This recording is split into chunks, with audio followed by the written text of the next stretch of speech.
name's Jamie Winsor. I'm a team builder, a designer, an engineer, and I'm also a founder of a company called One More Game, along with a really good friend of mine, Patrick Wyatt. One More Game is an independent Seattle-based studio. We're currently self-funded. We started this about in early February, we haven't been at it very long, but Pat and I have been making games on and off together for about a decade now.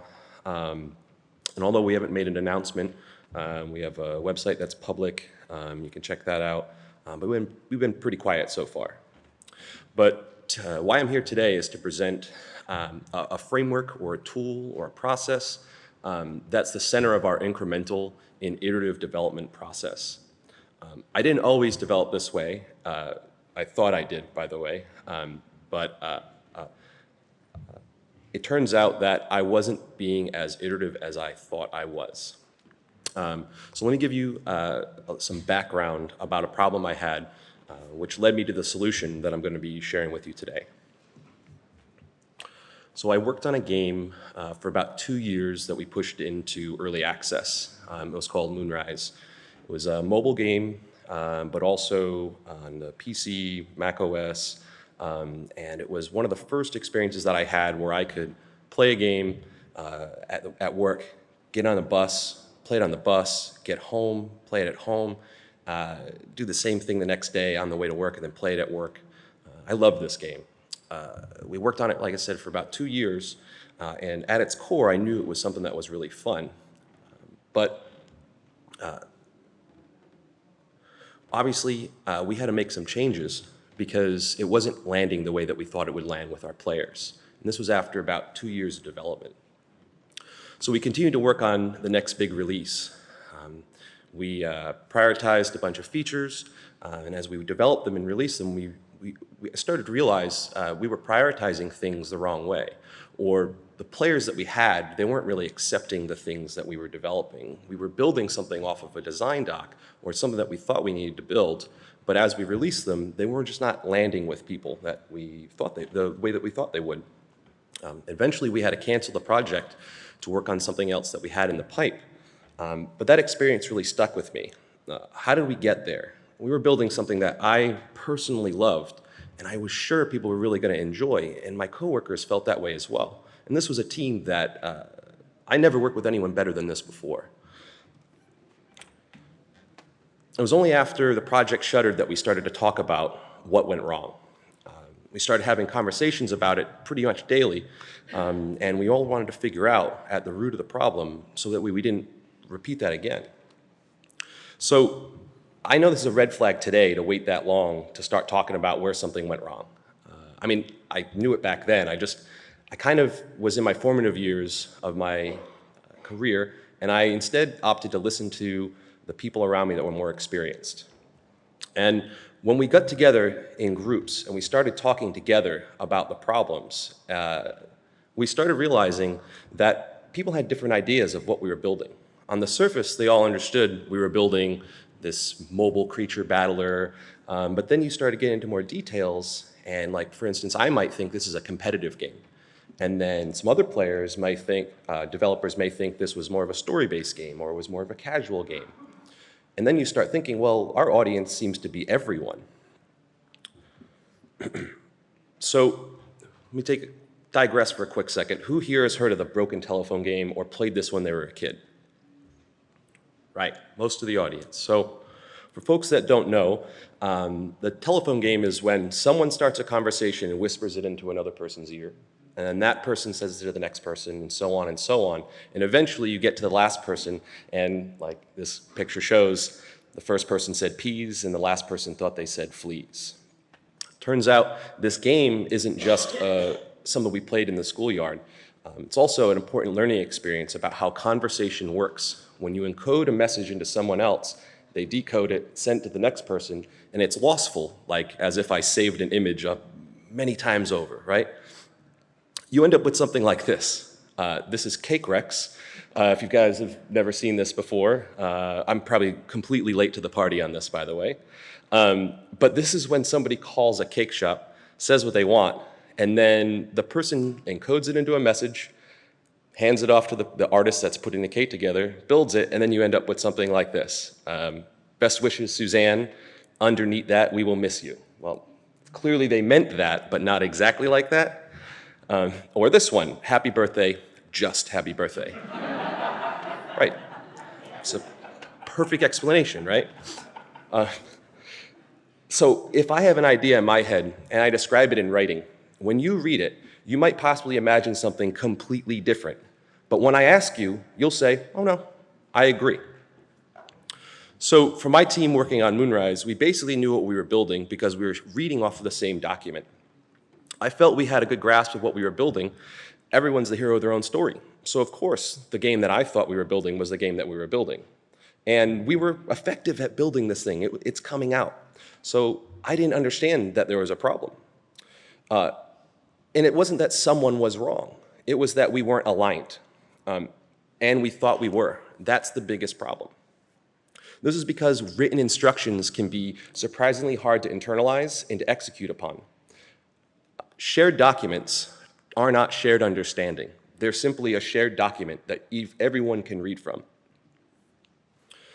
If you read from that document, I could even ask you, do you agree with me with what's written here?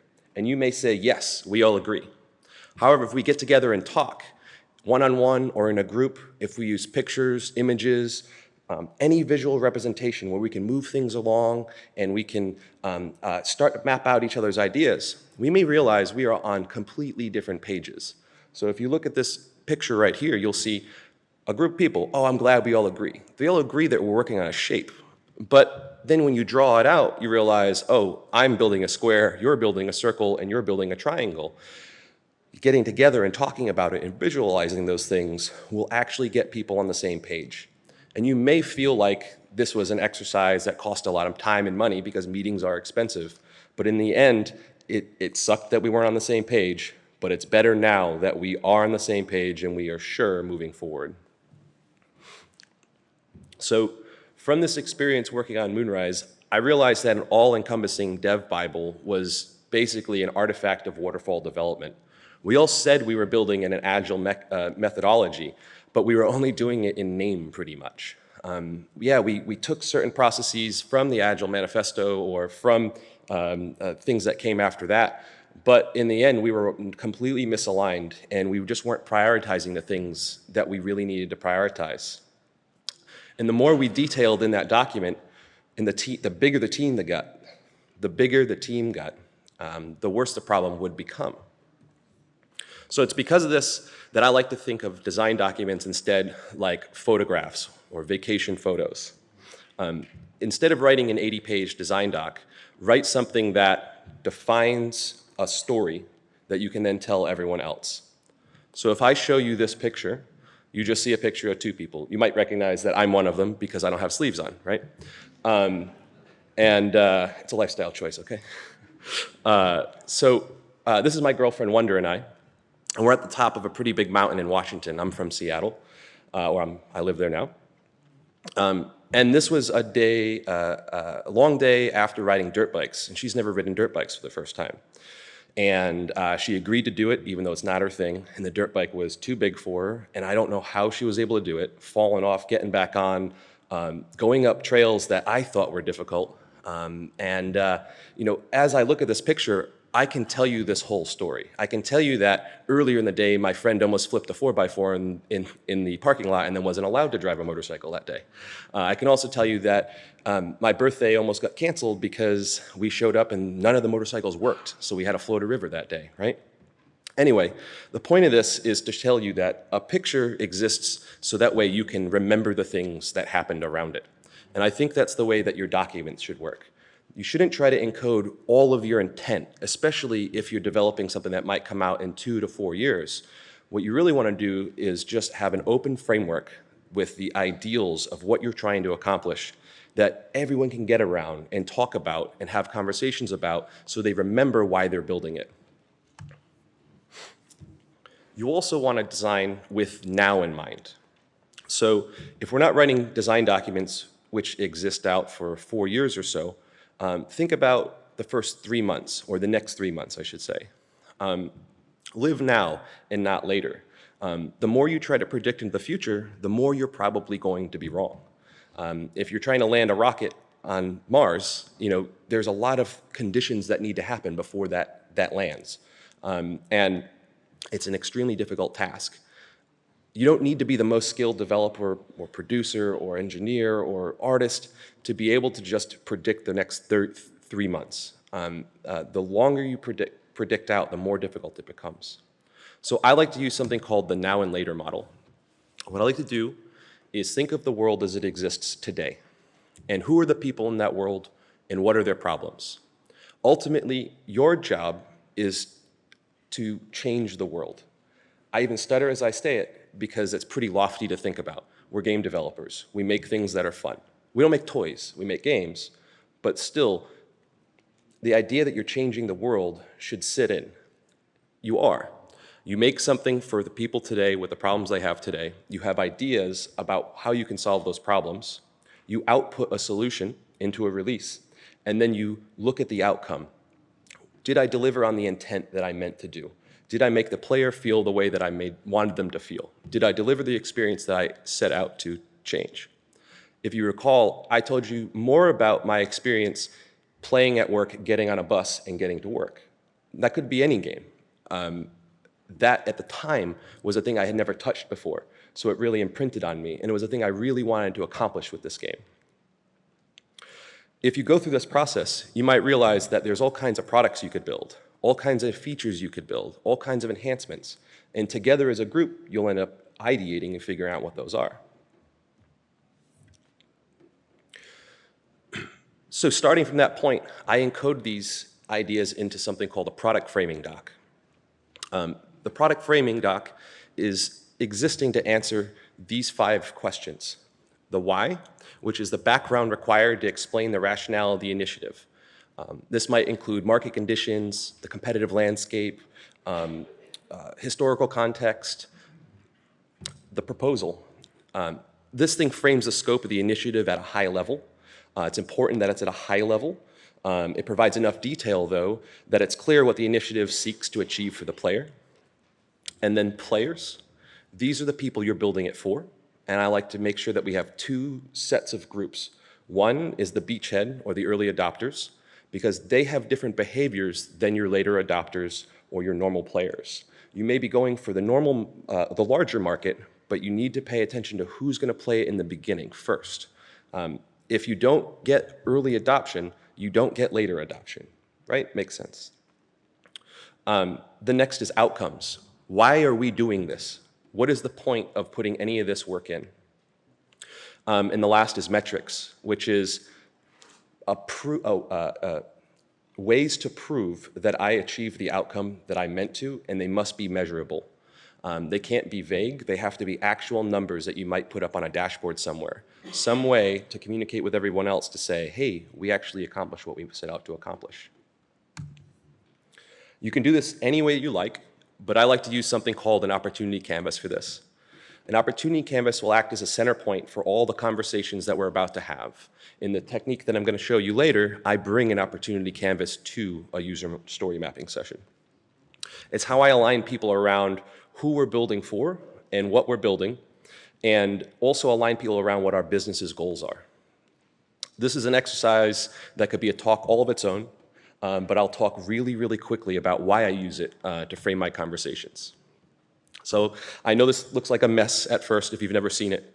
The numbers represent the order in which you would do things. So you start in the center and then you go to box 2. Each one of those boxes, this is probably difficult to read, by the way. You can get this off of Jeff Patton's website. If you just search for Opportunity Canvas on Google, it'll come up. Don't do it right now, please. The important part of this is it looks like chaos because it's not for encoding, it's for decoding. When you go through and read it later, you can read it left to right. And left represents the state of the world today, and right represents the state of the world later, the now and later model. The top represents users, while the bottom represents the business. So in the upper left, I can talk about the state of the world for our players, whereas in the bottom left, I can talk about the state of the world for our business. Like I said, you don't need to use this exact thing. I recommend it, But the most important thing is, regardless of how you come up with your product framing doc, that it's flexible. Requirements are a really hard word. They're absolute, and people will take them as a must-have. And really what a requirement is just ideas that you have about how to change the world. Again, really lofty, but that's it. We often built things in Moonrise because they were requirements set down to us. And we would build them in the order that we were told to build them in, sometimes by our publisher or sometimes because even experienced people, I was experienced enough on my own to say, you know, I need to build this next. But did we really need to build chat right then? I'm not sure. So you have your product framing doc. The next thing that you want to do is get together as a group and tell a story to each other. When you do this, you'll find out that, one, you're going to get a bunch of buy-in from people because they're going to interact, they're going to collaborate. Unlike this room right now where I'm broadcasting to you, if we sat down in a circle, we could share ideas. And when you share ideas, you can get people really excited about what you're building. If we do X, we'll get X. And you get a diverse group of people together. You want that because you have blind spots. So, you know, if I had a grand vision, I'm going to be wrong simply because I'm only a 34-year-old tall white male who played Quake back in the day and then World of Warcraft, right? I'm probably going to keep trying to build the same thing unless I had people around me that could fill in those blind spots. So when you get together and tell a story, you also ensure that people know that story and they can share it with others on the team. So this is the lead that I've buried. You're here to hear about user story mapping, which is how you tell that story. This is a tool that I picked up from a guy named Adam Jacob, who's the CTO of a company called Chef Software. He's a great friend of mine and also a huge influence. I took a break from games for a short period because I wanted to know what went wrong on that product that I built. I didn't think I was going to get it at the place that I was at, so I left games for a short period of time, about 3 years, to go work in enterprise software, a startup that builds enterprise software, so I could go sit in larger enterprises to figure out how you solve problems for people that big. From that, I met Jeff Patton, who wrote this book. And this framework was given to me as a way to align my team building a next generation piece of software for that company. It changed the way that I collaborated with a team, and it changed the way that I thought about solving problems. So I'm going to give you guys a mock version of this that you can bring home and try out with your teams. It's an exercise that'll only take about an hour. You'll only need a couple things. So first is you need an idea for a product, feature, or enhancement. In this section, I'm going to give you a fake one, which is a morning routine. You need a whiteboard. You need some markers and sticky notes, a timer, and a group of engaged minds, people that have an open mind about trying new things out. Don't bring this to somebody that's process averse, for example. Not at first. So we're going to build a product frame, we're going to build a user story map around the product frame of building a morning routine. I choose this because it's something everyone knows how to do. And everyone kind of does it differently, which helps illustrate a point. So the first part is an initial brainstorm. Grab everyone, put them in the room, hand out sticky notes, hand out markers. Ideally, they're different colors, so that way people know who wrote what. Ask your participants to write the activities that they have from when they wake up all the way until they get to their desk at work. Whatever detail they like, one activity per sticky note, and then set a timer for 5 minutes. When anyone's done writing on all the sticky notes, they put the marker down and they just hang out for a little bit. When the timer's up, ask people to put down their markers if they haven't, and then use a system called Fist of 5. Fist of 5 is where you raise your hand, and then together you reveal a 5, a 1, or any number in between. A 5 is I'm good, a 1 means I need more time. And then you kind of look at the room and gain a consensus. Okay, we need some more time, set the timer again. If not, everyone's a 5, keep going. And do it as long as the group needs. If there's one person that's holding a 1 and they keep doing it, just ask them, do we really need more time? And and then keep on going if the answer is yes. But we use this so that way one voice in the room doesn't plow through everyone else. Like if you do this with your CEO, you might look at him and he's like, no, I'm good. And then everyone's like, oh, we're good too. So that's why we use this system. All right, so once you have all the stickies written, each represent an activity, have one person go up to the board and put each sticky note up in chronological order in a horizontal line. As they do it, have them read to the room and tell the story about what their morning routine is. Have the second person go up, and again, chronologically, and they put it in their order. They don't have to do the same order that the other person said. And then below that, and then below that, and then as soon as they're done, you'll have something that looks like this. I know this is extremely difficult to read, so here's a zoomed in version. And all right, I think some people can probably read this one. If not, the top line is one person. They hit snooze like 3 times before they get up. They take a shower, they brush their teeth, they put on some deodorant. The person below them probably represents someone that has a family or they're married. They wake up to feed a baby, and then they wake their husband up. And the person below that is someone that's probably more concerned about their health. They're cooking breakfast, they're going to the gym. And this is a zoomed in next chronological order where the person on top just kind of goes to the bus. You know, this is clearly a bachelor. That's my routine probably. The person below them is, you know, taking a little bit more time, and then below that they're working more on the gym. And this is the end.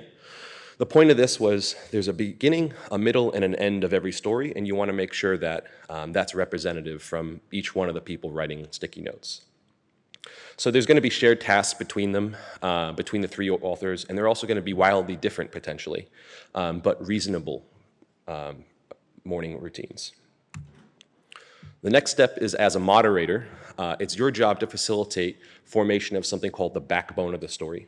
And the backbone is just umbrellas of like tasks or things that could be reasoned about being of the same shape.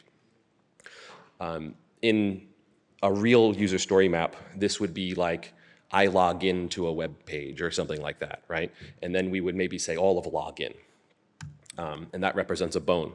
Here, I've created a couple topics for this mock story map where you have hygiene, self-care, and you wake up, there's dressing, breakfast, the gym, transportation, arrival. It's important while you generate these to communicate with the group as well. Make sure that everyone agrees that it makes sense to group these things underneath a particular backbone. It's much easier when you're doing the morning routine than it is for other features. So this is what the board would look like after applying the backbone. Again, this might be a little bit difficult to read, but it's not important. What is most important is that you can still see the chronological order, you can see the grouping, and it's important to note that the person that goes first typically always has the truth of the chronological order, and that's not really that important at this time. So if somebody else eats breakfast before they brush their teeth or afterwards, they just gotta wait a second and things will smooth out. The next step is to order these by urgency. So now that things are in chronological story order, we then order things from top to bottom for how important they are to how not important they are. And if we do that, you see it like this. So through each of these exercises, it's okay for the whole group to get up and arrange the stickies themselves. They can move their own sticky notes, they can move other people's sticky notes, and facilitate a conversation around it as well. So let people negotiate what they think should happen next or what is most important. And then this is it zoomed in. So these are now chronologically ordered, left to right, and importance top to bottom. So it's no surprise there might be some discussion about what's more important. In one of these columns, it says that you have to feed a baby, and then there's another task that says you have to drink coffee. And like your teammates might have not enough empathy to understand why one of those is more important than the other. But there's a conversation, negotiation that you have there. But this leads to the next fun part, which is when, as the moderator, you tell the groom that they're late for work and they only have 15 minutes to make this happen. So you're going to put a constraint on them and say, draw a line below every sticky note, and then you have people go to the board and move below that line everything they don't believe is extremely important that they could get done within the 15-minute time. And what you'll end up with is a board that looks like this. Let them spend as much time negotiating and speaking with each other, negotiating, moving cards. It's important to remind people it's perfectly acceptable to disagree, and that conflict is productive and it's not bad. A lot of humans are really resistant to conflict, and really all they are is a negotiation and you figuring out together what's most important. And this is a really good time to focus on that if you're working with a team that has typically been conflict averse or aggressive with each other. It's most important to point out that conflict that's respectful is productive, and conflict that's not respectful is completely not productive. So everything above that line is going to form your first release. A release isn't something that you always give to a player or to show it to your CEO or show it to your producer or show it to your investor. It's just something that gets the point across of what that initial outcome was that you were trying to deliver. Everything above the line is that release, and everything below is something that we care about, but it's something that we'll probably do later. So prioritizing this way is difficult because everyone has an idea about what's required that's slightly different. And that's because those people in the room that I asked you to gather are diverse. You may have younger people, you may have older people, married people, people with families, people with cars, people without cars. And the most important thing is that you group, you generate some personas. Personas are just who's going to be using your product. And in this case, who's going to be having a morning routine. So with our new goal of get ready in 15 minutes, we're going to determine that we have bachelors, we have married people, people with kids, coffee drinkers, physical fit types, breakfast lovers, and people with cars. This may look different. This will completely look different if you're building a real product, but this should get the point across. Another problem here is prioritization around this. So now we have these personas in these groups. Who's most important? So the old saying goes, if you try to please everyone, you end up pleasing no one. I'm just going to tell you that Guile said that because apparently everyone on the internet has said this. If you search for that, like everyone's been attributed to saying this. It's better to declare complete bankruptcy than to attribute it to somebody that did not actually say it. So at this stage, encourage the group to optimize for early adopters or beachhead users. It's just easiest for this mock setup, but that might not be always what you want to do for a real user story map. You may have business constraints that say that you must focus on particular players, and then you'll have to work back from there. But for now, early adopters. And this is a good part to remind people. It is okay to disagree. And it's especially going to be difficult to align people because you're working with smart, passionate people. What it is not okay to do is disagree and not commit, but it is very okay to disagree and commit. On a team, you have to work together no matter what, even if you do not think that the thing that you're doing right now is the most important. Once you walk out of the user story map, everyone needs to commit to this idea and understand it's their idea as well, and they need to be productive in explaining to anyone else that asks what they're building, that this is what they're building. Through these negotiations, I like to use something called the 10 scale, which is a way to help people understand how important your idea is to you. So 10 out of 10, I'm ready to die on this hill, right? So I think that we should do it this way, and there's no other way. 1 out of 10, I have an idea that I can give you, but I don't mind. And somewhere in the middle is, I can go either way. All right, so now that we've grouped the personas and we've talked about what's most important, we think about who those early adopters are. The easiest people to build this morning routine for is people who are bachelors and people who have cars. The people to the right aren't people we don't care about. They're just that other group, that later group. As our product gets more fleshed out, then we can start focusing and building for them. So after you've done this, ask the group to go back up to the board and mark every activity with some sort of color marker. Here I used a website called Mural, and there's these icons that you can see, or I'll show you zoomed in a second here. And then if it's table stakes, it's up to you to mark it or not. Table stakes is the most bare minimum, by the way. So you need to wake up in the morning to be able to go to work. So we know that has to be there, and that's for everyone. But if we look zoomed in, these are tasks that are important, but we've assigned to them personas.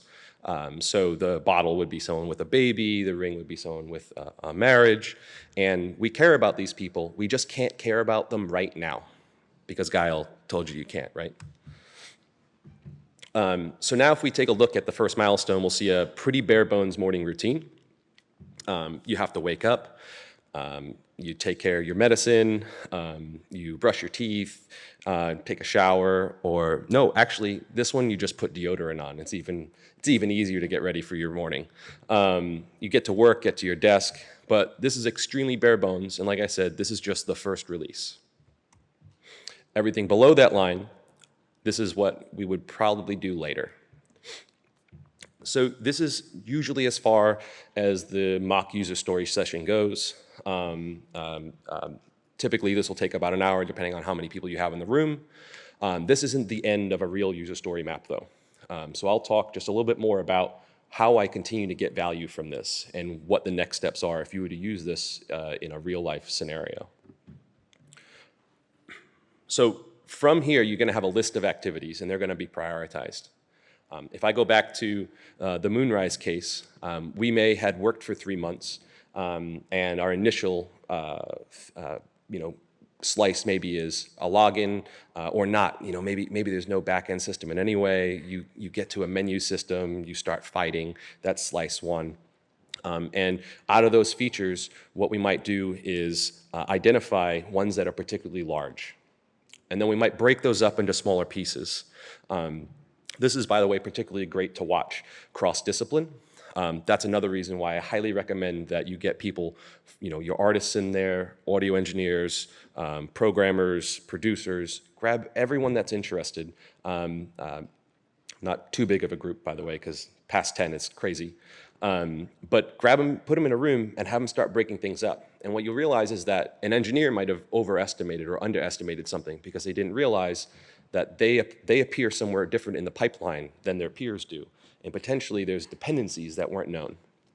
So as you break these up, you start assigning work to each other and estimating how long it takes. So this is a thing that normally you need done anyway. If you're tracking work of any kind, you already do this. Maybe you don't estimate, maybe you do. You can leave that off as well if you're not looking into it, interested in it. But I think this is neat how the conversation that we were having directly also translate into an artifact that helps me track our progress.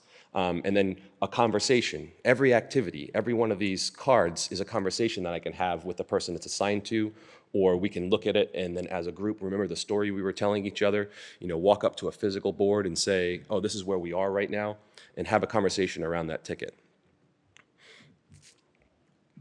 So with that time constraint that we placed on people, the 15 minutes, what we ended up trying to do here was looking at the state of the world, understanding an idea, we wanted to get to work on time, and through minimizing the amount of output, doing the least amount of work possible, how we could have the outcome that we wanted.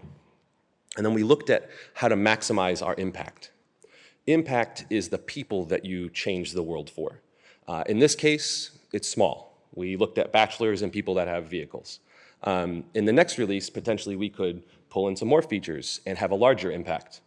But the key here is to deliver outcomes and ignore output. A lot of times we measure output like velocity or burn down charts, and I just don't understand. That's an anti-pattern. What you really want to do is measure if you made the impact and it had the outcome that you desired. Outcome's a special word. It literally means what happens when it comes out. And output is just what you did to get it there. Outcomes are difficult to measure, though, because a lot of times you can only measure them when it comes out. And that's why it's important to build less. That's minimizing output. If your slices are smaller, you can deliver faster. You can then measure your outcomes sooner. So in the case of Moonrise, we might have figured out before 2 years that what we were building wasn't resonating with the people we thought it was going to be resonating with.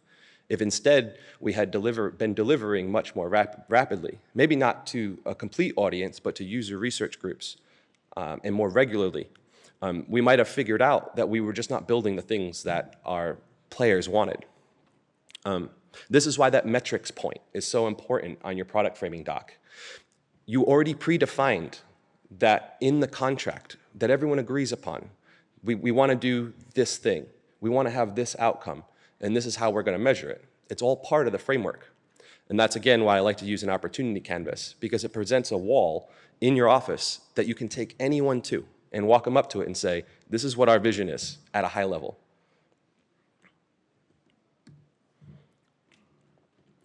Another thing about building less is there's always more to build than you have time or resources for. There's countless numbers of features that you could build, countless number of enhancements that you can come up with, and there's a lot of different types of players. So you could try to build something that satisfies everyone, and it's just a $1 billion game.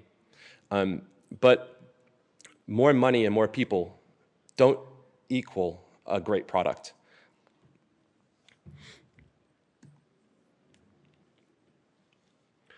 What we're attempting to do with this incremental approach is deliver something I like to call a minimum viable solution. A lot of people in this room probably have heard of a minimum viable product. The reason I don't like to use product is because the idea that you're going to deliver in a completed product means that there's room for somebody to say, it's just not good enough yet. A minimum viable solution focuses on the literal minimum amount of work that we can do to achieve the outcome that we said we wanted for the people that we said we wanted to deliver it to.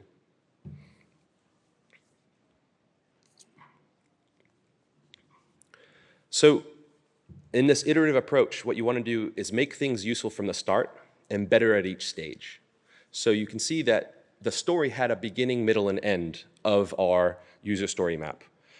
It was small, it was short, and granted, I didn't even take a shower in it, right? But you could do it. It accomplished the outcome. You got to work under the constraint. I like to use this diagram. By the way, I didn't make these. This is from Jeff Patton. This is part of the book, and these resonate extremely well with me. So in this scenario, you were set out to build a car. If you look at the top, people built it in pieces, complete pieces, the wheel first, and the axle, and the wheels, and then the car, and then the hood and the car. And the first 3 stages, the person wasn't happy. But if you look at the bottom, this person thought about the outcome, which was, I need transportation to get somewhere. Now, a skateboard might not be unbelievably useful to somebody if they have to go on a highway. Like you can't skate on a highway, right? A scooter might be more useful for somebody if they have maybe a 1 mile or a 2 mile long trip. And then as slowly you iterate to the bicycle, the motorcycle, and then the car. And the point here is that at any moment you can release and see if it accomplishes your goals. You also might realize that you never needed to build the car. You thought everyone wanted the car, and then you deliver something, and really all you ever needed to do was build a bicycle. So you don't waste, you create less waste by following this methodology. In each one of these releases, each one of these milestones, treat it like an experiment. Do the least amount of work that you can, have the metrics ready to measure the outcome, and then try to learn from that release. I'm sure some of you here have seen this diagram before. This is the validated learning loop. So you build your minimum viable solution. You measure that minimum viable solution against a group of people. Maybe it's external, maybe it's internal, maybe it's your QA folks, maybe it's friends and family. Then you take that data and you learn from it. You look at it and say, are we still doing what we should be doing? Avoid a flat backlog. Don't let somebody tell you, here's what we're doing for 4 years. Because I guarantee you, if you have a release and it takes you 3 months to get it out, you're going to learn so much from that that the ideas that you had 3 months ago are no longer good, or only some of them are, or they're still good, but they're not good for right now. That's why all of these documents are mutable. You can change any one of them, even the product framing doc, even the opportunity canvas. You can just burn it, make a new one, because you learned from outputting and measuring the outcome. So using user story mapping, you'll end up building with an incremental strategy. This was a strategy that I was looking for when I was building Moonrise. I wanted to know why my product was failing much earlier, or I wanted to know that it would fail, so that way I could prevent it from happening. Had I known that it was going to fail, we wouldn't have run out of runway. We would have iterated and pivoted and worked on different features. This solution, this tool, this framework to get people together was exactly what I was looking for. One of the reasons I really appreciated it was there's an actual book that you can give to people about this. You can get on a stage and tell people about it and tell them to go read about it. We could go out in the hall after this, and anyone here could come up with a feature, and we'll do a user story mapping session about it. It's really easy to do. So building software, especially entertainment software, is a big task. It takes a lot of time, sometimes 2 to 4 years. You could theoretically be waiting quite a while before you can measure an outcome. It's because of this that you shouldn't aim to complete things step by step, or complete things in a way that a GIF would load in the mid-90s. Instead, think about how Van Gogh made the Mona Lisa. He set out to have an outcome of painting a picture of a lady, a fine lady, right? And he sketches it quick, fills it in, and the whole way you can kind of see the picture. And because of this, it's also a place that people can gather around. Imagine this like a game. You don't have the entire thing in place. There's a bunch of debugs, text, or the UI is not right, or you're using other games' artwork temporarily, whatever it is. But you can still see the vague picture of what's going to exist in the end. I guarantee you, if you do it this way, you'll have less waste. So if I've bored you through this, or if you're scrubbing through at home, I hope you hear just this part in these next couple slides. The reason I continue to story map is, like I said, it has a book, and I can teach it to people. But it resonated well with me because it's around building teams, and it's around aligning under a same goal. It becomes, let's build our game, and not let me build your game. It also makes sure that you produce less waste. You just simply build less when you use a method like this. And because it's a framework, everyone can agree upon it. There's no thought about what you should do next. The most important thing that it does for me is it tells me exactly what I should build first. You basically pick out what the table stakes things are, who the people are, who are you building it for, what do they expect, and then what you should build next. It also gives you a space, like codified into your culture, about bringing in alternate points of view. So instead of the programmers all getting together and solving a problem in a way that programmers would, I can say that, by the way, because I'm a programmer, you pull in other folks and hear how they would solve it. You start understanding what their problems are, and then you start empathizing with those people as well, and it makes you more inclined to want to help them and have less arguments about who's right or what vision's appropriate. If you fill in the blind spots that you have, if you bring in other ideas. The third is that buy-in. I had said this a couple times. We're building our game. I'm not building your game. Nobody wants to just build your game. People want to feel like they have purpose in the workplace. And your product will have more soul if there's more ideas in it.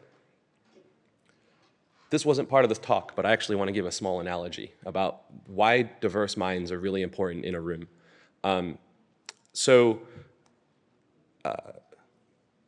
Apple designed a glass staircase, and they put it in one of their stores.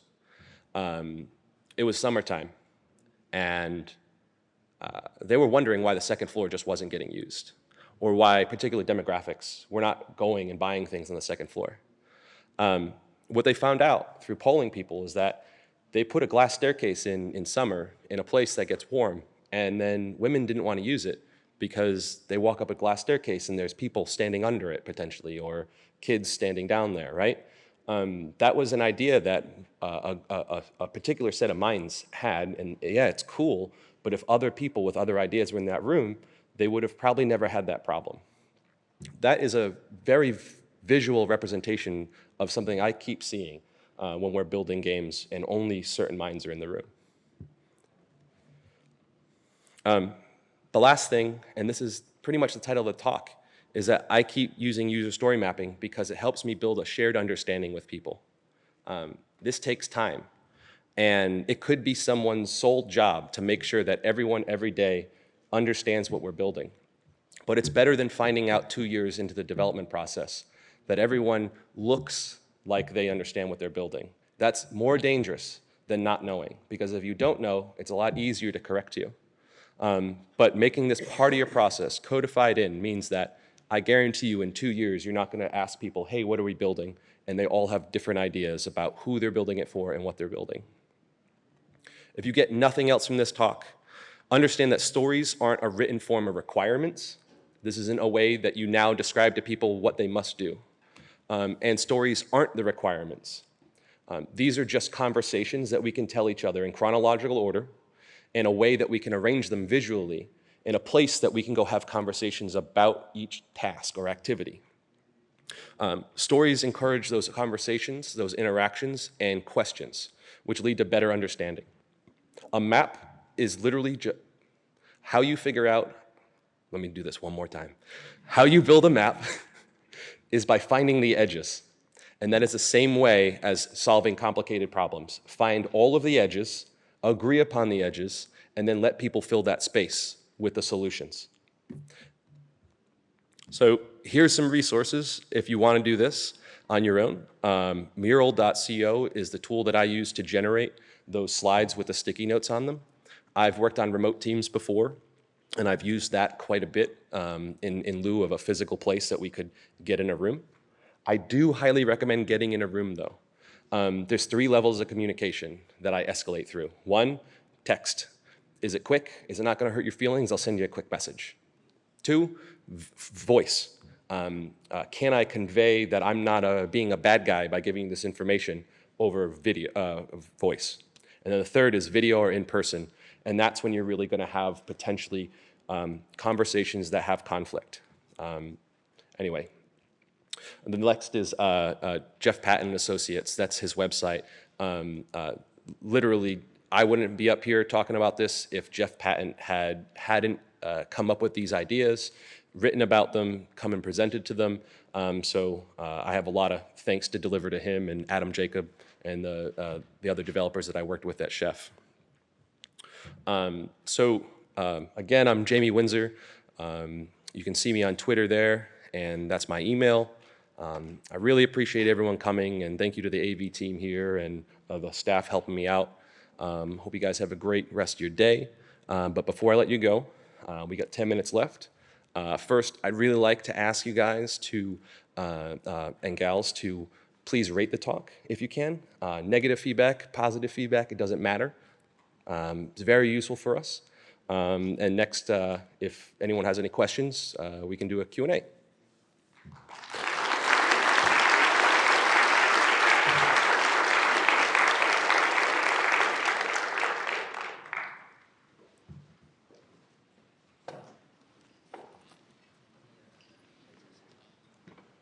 Hey, how's it going? Great talk. Thank you. Can you do me a favor and just say who you are and where you're from? And oh yeah, sure. My name is James. I'm at Adobe, and you talked about the diverse people in the room, and the example of how everyone gets ready for work is great because everyone has a very similar experience like that.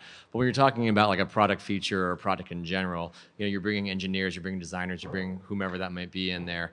How do you balance out the the product requirements and you being the product person and knowing that there's a vision based on your expertise and user understanding versus what an engineer is going to bring, and how do you kind of include them in those talks but at the same time keeping it focused on what you know to be the direction and path you want the product to go in.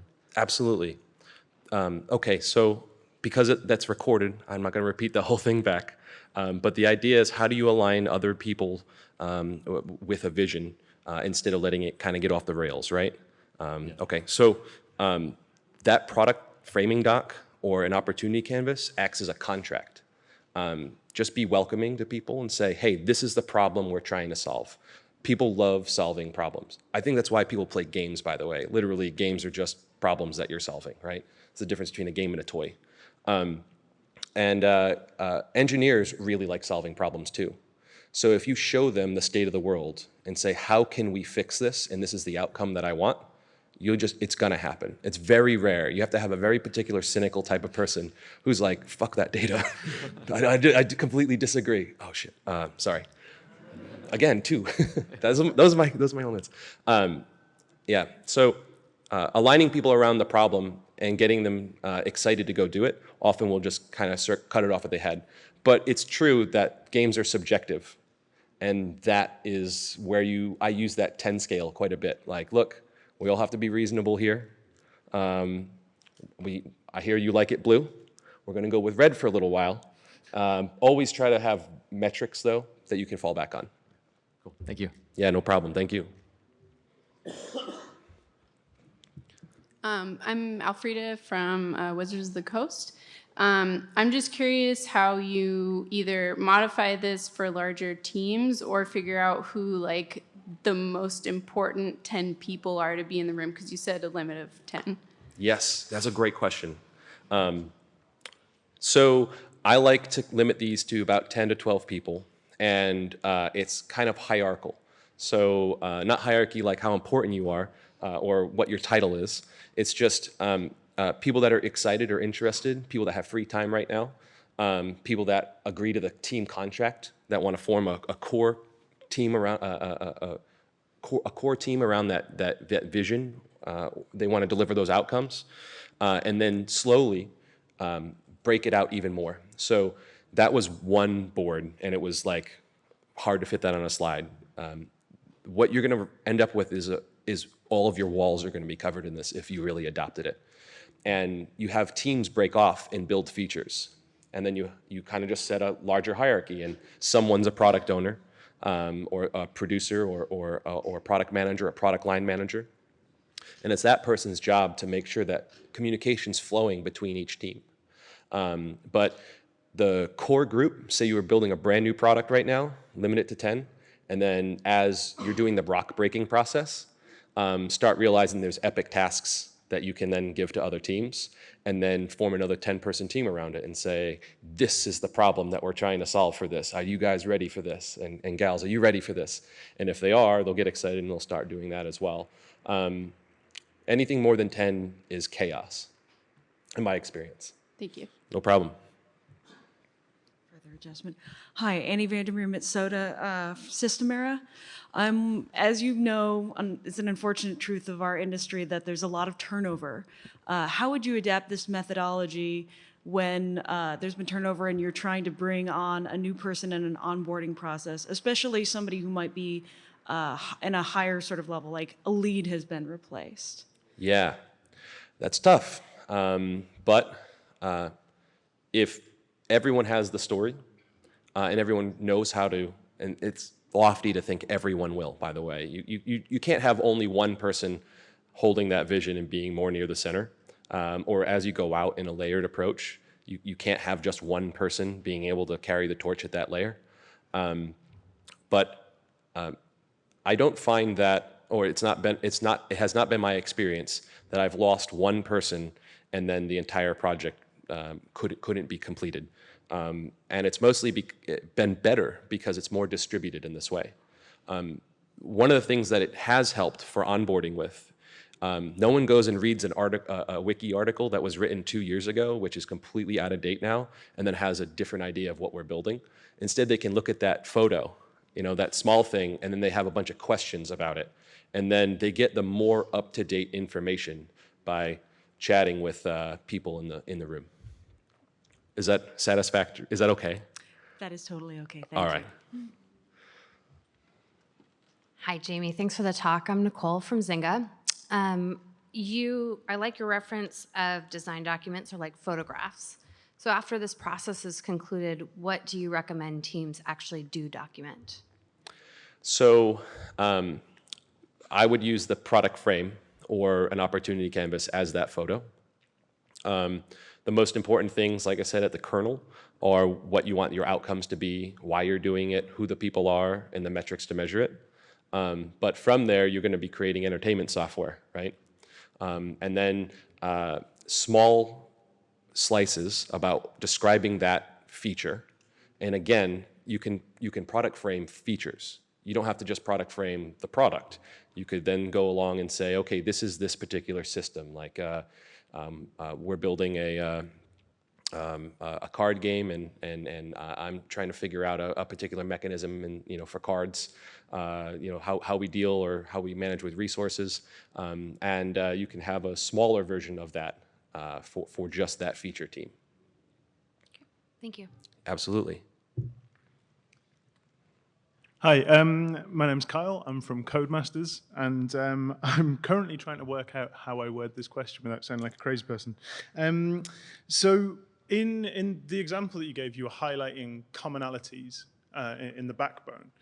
Do you also go through a process of, if there are, say, users that have diametrically opposed opinions or ideas, do you highlight conflict as well? And then if you do, what do you then do with it? Yes, absolutely. That does happen, especially more when you're building entertainment software, right? Those are must-have conversations.